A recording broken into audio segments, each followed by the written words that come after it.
Manuals are the most important trick in skateboarding. When you get better at manuals, you get better at everything else. Whether you want to do ollies, kick flips, or anything on flat ground, grinds, quarter pipes, carving, vert, you'll always have to make the same adjustments that you have to make to hold a manual. In this video, we cover how to go about your first manuals, what some of your likely problems are gonna be. Maybe you have the wrong mindset in how the balancing works. Is it more important to have strength versus balance, and how fast should I go, and how do I ollie into manuals and ollie out of manuals? Don't worry, slow down. We'll cover all those things. And then at the end, we'll have 3 drills for you that you can work on no matter what your skill level is, that will give you the tools you need to improve your manuals. Make sure you like and subscribe. Enjoy the video. You want to do your first manual ever.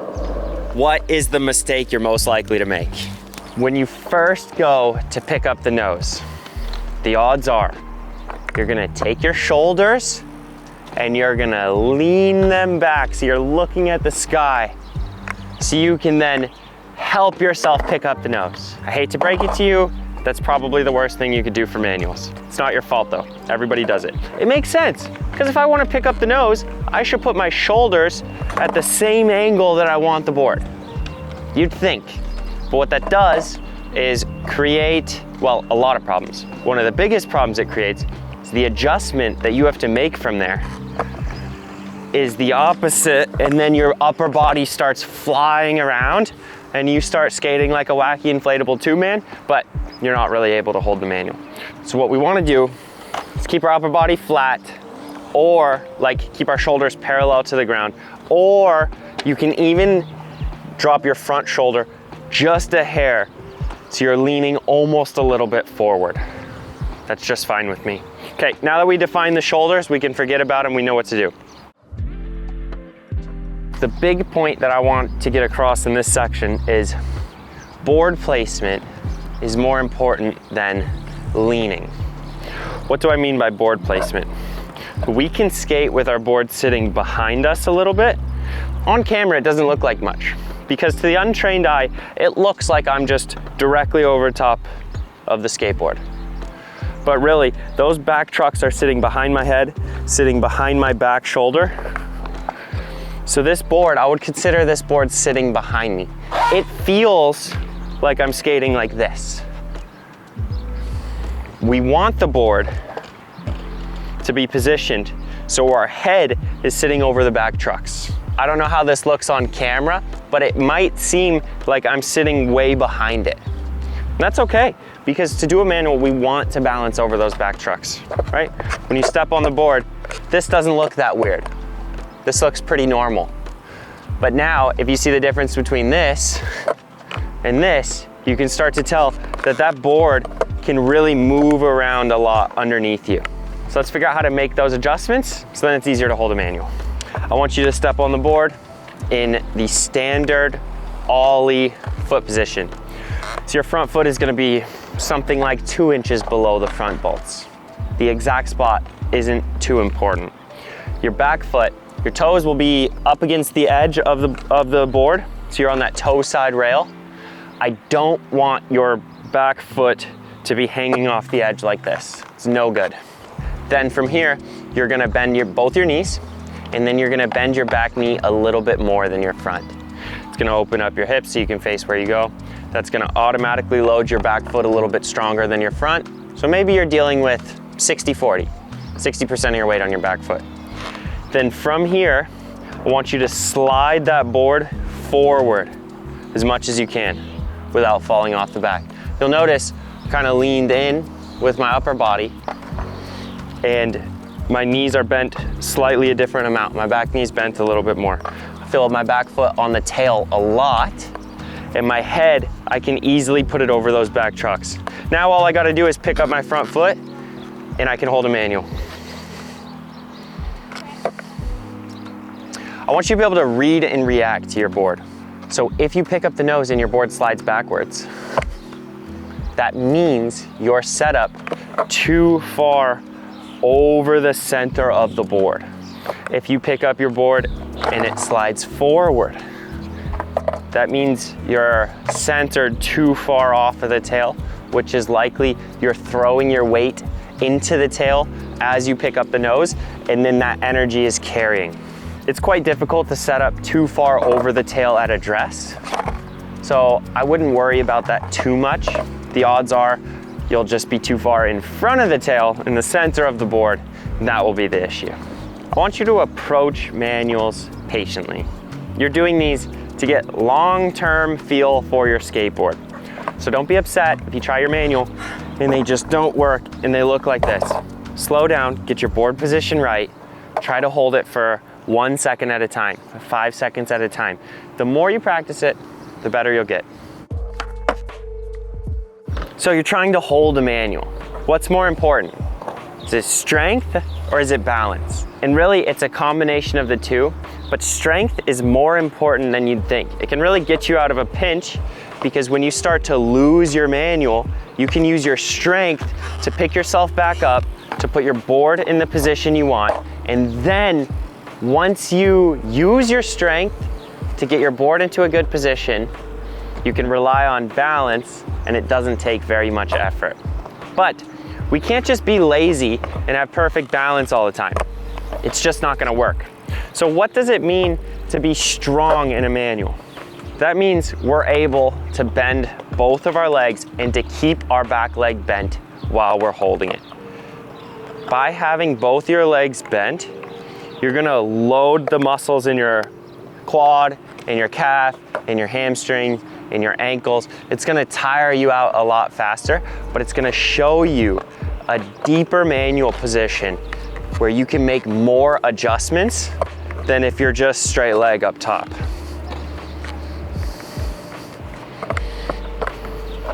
The easiest way to get your manuals super strong is to set up in that position we talked about in step 1, and then just squat in and out of that position without changing your balance.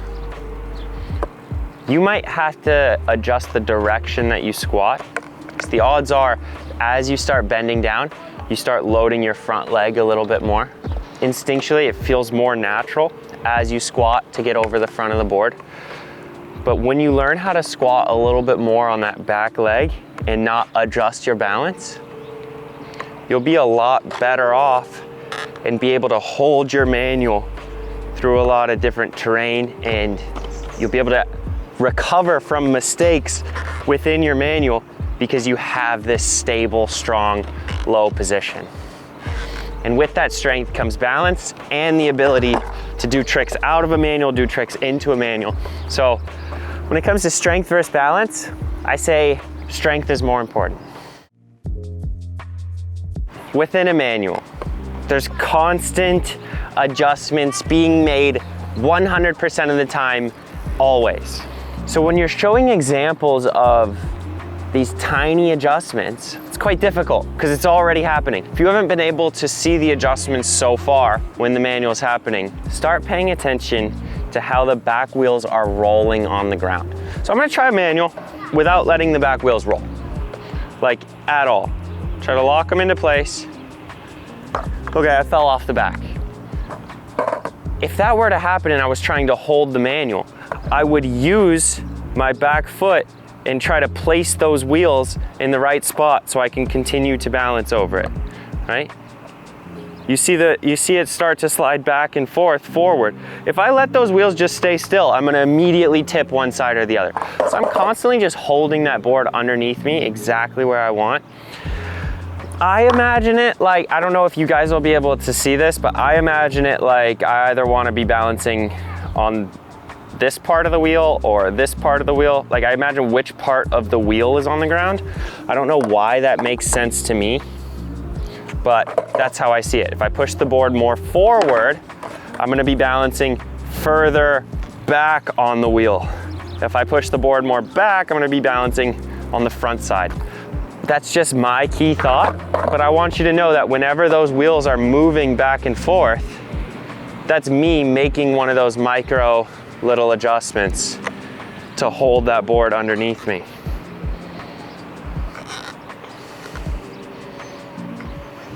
Sometimes it locks in, you can get it perfect, you don't have to move.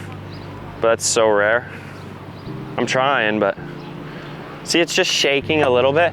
Even while you're rolling forward, you're still making those same adjustments. Yeah, it's not forward and backwards because I'm rolling already, but within that forward manual, there's just these little adjustments where that board is moving forward and backwards just to fight for it and just to stay in the manual longer. That's why I vote strength is the more important one. Because your balance can kind of suck if you're really strong and able to make adjustments constantly. And then the longer you hold the manual through strength, the more experience you get holding it, the better your balance gets. When you first try manuals, it's inevitable you're gonna have the question, should I practice this on carpet or grass? Should I practice this standing still, or should I practice it while moving? When you're moving on smooth ground, you'll get hit the hardest by your mistakes. You'll fall quicker, it'll be more dramatic when you start to fall off the back, and if your shoulders start tipping, now you're rolling forward and it's gonna make everything exponentially worse compared to being on carpet. But I don't necessarily think that's a bad thing. I'd rather you not be able to get away with fundamental mistakes and know what those mistakes are early on. Because if you just go throw your board down on grass and start trying manuals, you're not gonna get punished for making these mistakes where on concrete your board's gonna slip out right away. As far as practicing while standing still versus moving, I actually think there's a lot of value in trying it while standing still because your wheels have the ability to roll backwards. When you're moving, yeah, you can fall forward, but your wheels are never gonna roll backwards. So you don't get to feel that, hey, maybe you're way too far in front of this board and it's just trapping you over the front trucks. Where if you're just standing still and you do that same thing, your back wheels immediately start running away behind you, and it's really easy for your brain to say, oh, backwards means I need to get more back, so then that stops happening, right? And then if I start falling forward, see the board slide backwards. That same thing happens in a manual while you're moving, but you're not gonna feel those wheels roll. So the pattern recognition, finding the issue in your manual might be harder while you're moving than it is when you're sitting still. But I think you should practice both till you figure out what's going on, and then you should roll at a slow speed and practice your manuals like that.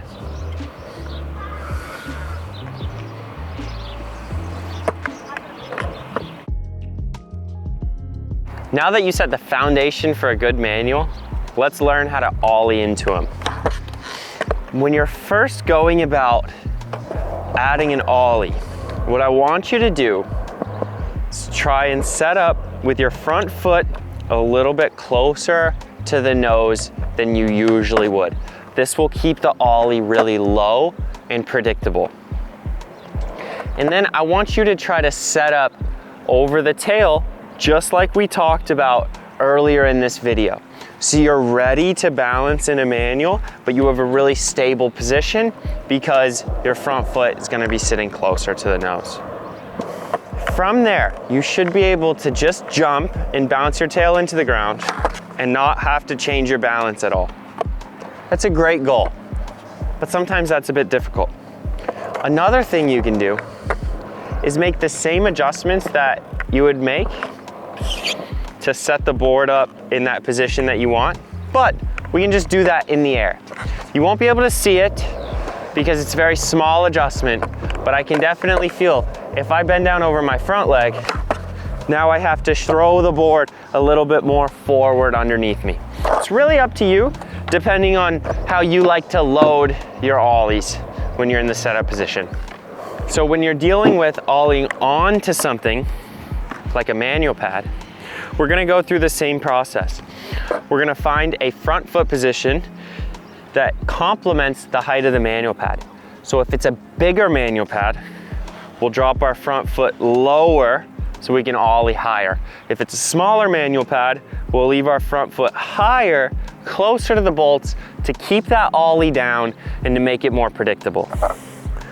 I personally am a big fan of shifting that board forward, loading that back truck a little bit extra because I know a manual's coming. I want you to be able to feel what your limits are, how far you can get back before you can't ollie anymore. Somewhere just before that line will make it the easiest to land in a manual. It's the same process when you drop your front foot so you can ollie higher, except that balance point is going to be a lot tighter because your feet are closer together. So you have less room for that forward and backward feeling. And since you're ollieing higher, you're going to be landing harder. So your landing position is also tighter than when your feet were wide. The amount of balance it takes to have your feet closer together and ollie higher onto a small manual pad, it's quite surprising how much harder it makes it. So make sure you're matching your front foot placement to the height of the manual pad and you're balancing over the back truck in your loading phase, and you got it. The way we frame the ollie onto a manual pad is important. I'm not trying to land down onto the manual pad, super hard.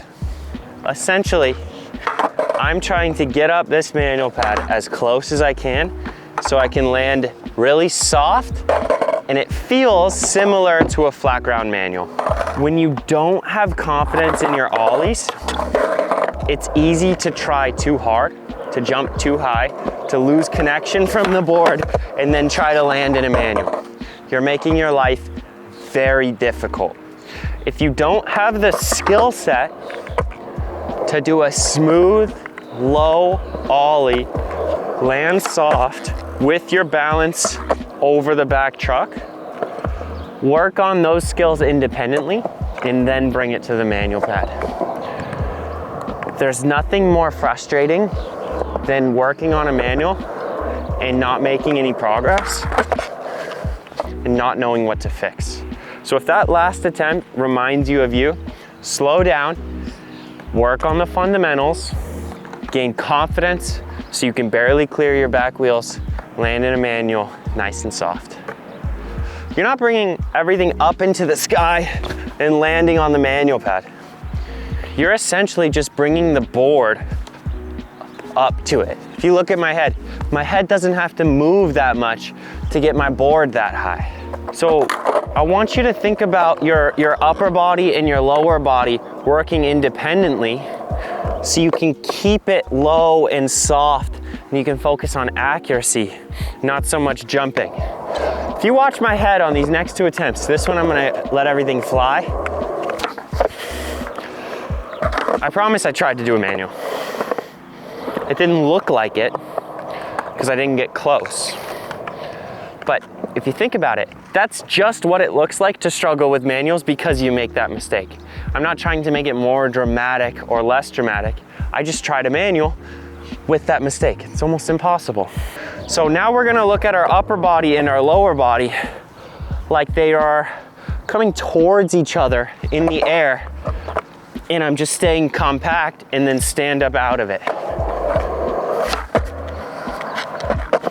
Much easier to predict and much easier to hold. And I'm able to be the most accurate with my back trucks. Now you can ollie into your manual. Now what do? How do you ollie out? Let's just talk about the skills required, and then we'll talk about how to do it. It's important to be able to manual in a few different foot positions to be able to get a good pop on the way out.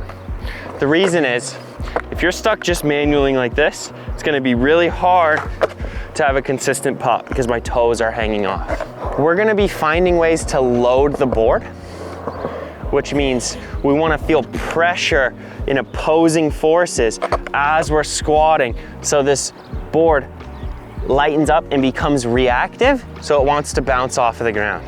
If I'm just standing here like this board isn't ready to do any tricks. I can do an ollie, that's about it. I want you to be able to manual with your back foot off the toe side edge, like right at the toe side edge. drop your front foot to a kickflip spot and see what that feels like. So you can push on that heel side of your front foot, or you can push on the toe side of your back foot. In this one foot position, I'm able to push this way with my front foot. I'm able to push that way with my back foot. If I do both at the same time, now that board's flat and ready to go. So that's a really good foot position to keep in mind. When you're genuinely attempting a manual ollie, you can keep your front foot a little bit more center, your back foot a little bit more center, but we're going for that same opposing forces, loading the tail and the front of the board. You just can't see it because both feet are in the center, so there's no turning going on. That's why it's a good idea to offset your feet so you can feel, oh, I am able to push on my front foot and not fall forward, or I am able to push on this toe and kind of feather it. The next skill that I want you to develop is just get that squat, baby. If you had to pick one thing to work on to do big tricks out of manuals, just get the squat. If you can squat down on your back leg and then stand back up, you are in good shape. You'll never have to squat that much to pop out, but you'll always have to squat a little bit. So you load the board, you get down, and you can pop out and essentially do whatever trick you want. If you're struggling with a trick or a concept, there are always great drills to do that can break up the skills into smaller components so you can tackle it step by step. This is something that's just missing in skateboarding. It's not something any of us had access to when we were kids. It's not something anyone really ever preached, but I think it's very important. And over my career, I've had to be creative, coming up with drills for myself to learn certain skill sets to then bring it back into harder tricks. I chose these drills for today because they each tackle a very important element of a manual.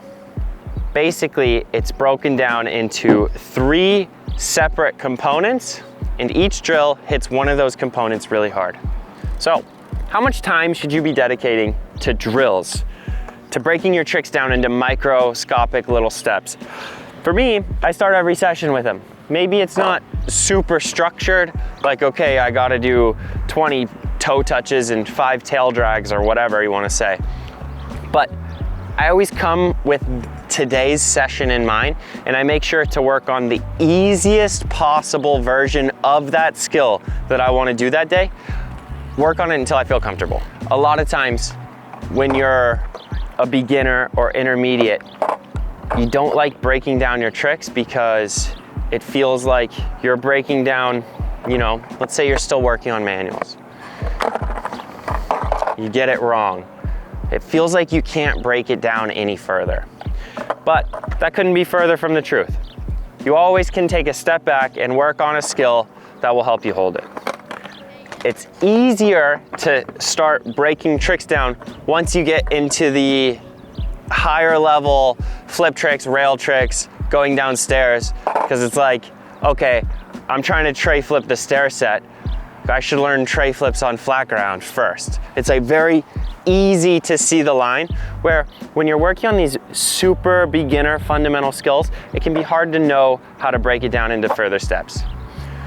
When you're doing drills, don't worry too much about feeling like 10 out of 10, perfect, I'm a professional at this skill now, and now I can go back to my manuals.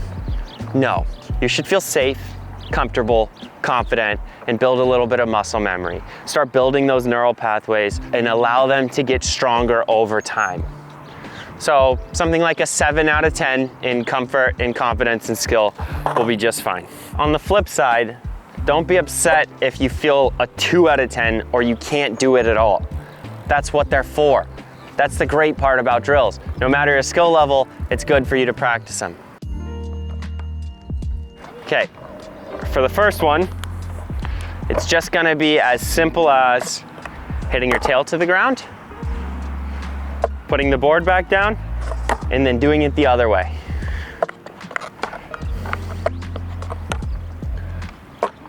What you'll find is you have to move around a lot on your skateboard. So either you have to shift your body all the way over to the other side, or you have to shift your board around to feel like you can get over the nose and tail. Either way, you gotta be mobile, which is exactly what we're trying to get here. To know you have a good feel for this is you could be thoughtless all the way from your tail, all the way to the nose. You can do it by shifting and putting your entire body over the other side of the board, or you can do it by pulling that board underneath you and changing your balance like that. In general, it's a good idea to have both of those skills. So work on that till you feel like a 7 out of 10. You're ready to move on. Here we have our second drill. They're called spacewalks, but we're gonna do an easier version because spacewalks are one of the hardest skills you can learn in skating, but they're safe to practice, which make them one of the most useful things ever. Think about this scale. Safety is a level 10. Difficulty is also a level 10. So you can practice spacewalks as much as you want, and it will take you the furthest as far as the skill set that it builds. Opposed to, let's say, the worst thing you could practice would be the most dangerous, easiest trick. So like, what would be the most dangerous, easiest trick? It would be like rolling off of a 10-foot drop or an 8-foot drop. You're gonna learn very little, and it takes very little skill, and it's super dangerous. So especially as a beginner, there's like almost no reason to do drops or to push yourself in that direction. Always look at the skill set required and how safe it is to do that thing, then build the tricks from there. And then when it is time to go down drops, if you're super passionate about jumping off of 10-foot things, you still have the skill set to do it. We just found the opposite of that. We're gonna grind spacewalks. For a spacewalk, I want you to start at a very slow speed. We just want our wheels barely rolling so we can get it going the right direction. And I want you to do tic-tacs. But while you're doing the tic-tac, I want you to balance over the back trucks just like we've been practicing this entire video. You're never gonna lose that balance point. What you'll find is at first, when you're doing tic-tacs, you'll find a lot of weight on your front foot. So our goal is to take some of that weight off of the front foot and to keep those front trucks really light, even if they're touching the ground. The next thing we gotta do is get really diligent with where we put down the front trucks. So we just set them down over here, very lightly though. And then set them down over here, very lightly. Set them down over here. You should start to feel less forward and backward motion and more just balanced, and those front wheels are super light and super wavy in the air. Once you get that, you can just start skipping, hitting the ground. It's essentially the same balance as a manual. You're just taking your front foot and shifting it back and forth.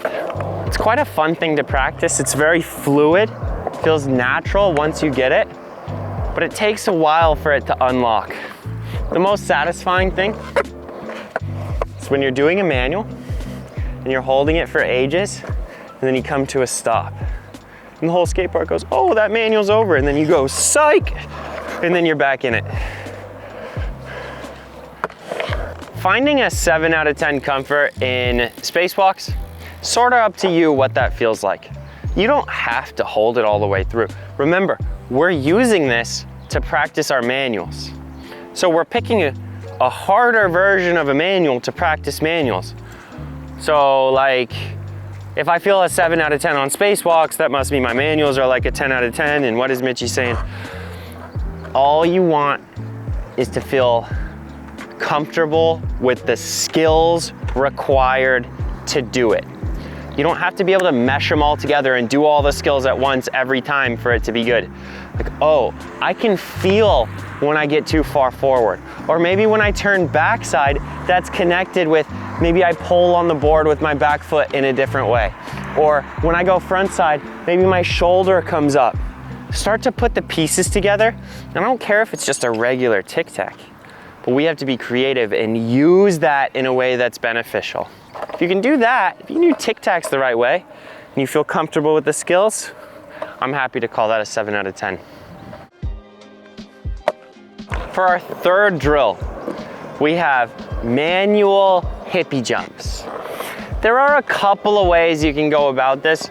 For this video, we're gonna start with all 4 wheels on the ground. We're gonna go from our squat position, our position number 1, then extend up off of the board. Feel your heels start to rise to initiate that hippie jump. As you feel yourself coming up, you lift your front trucks into the air just a little bit. So what that looks like is a very small controlled jump like this. The reason that's important is because that rhythm, that timing, that pacing is exactly what an ollie is. So, I mean, if you think about it, all you gotta do is jump a little harder, pick your front foot up a little higher, bring it to the inside a little bit so you can catch the nose. You're in good shape.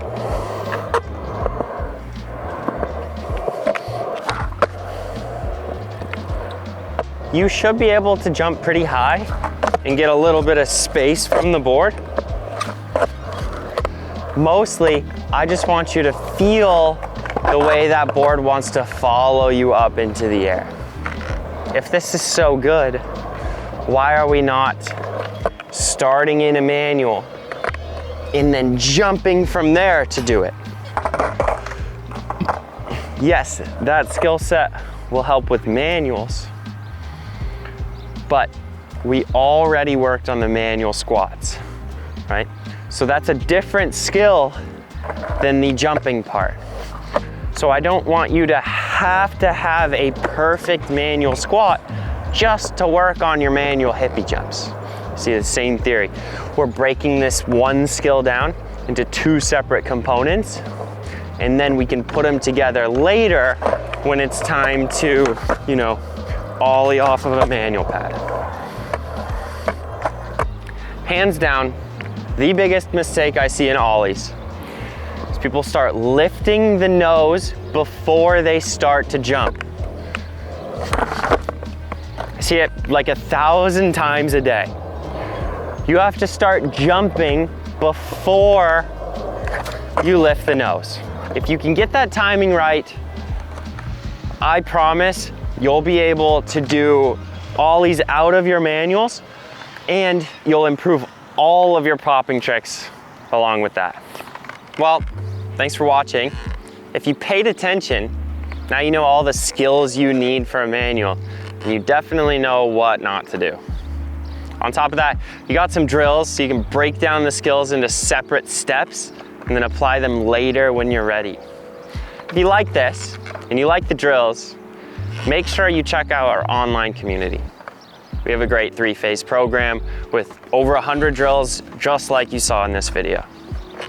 On top of that, in the community, I do video reviews every week, giving personalized feedback to you guys, making sure you never get stuck. Thanks for watching, and don't skip your manuals.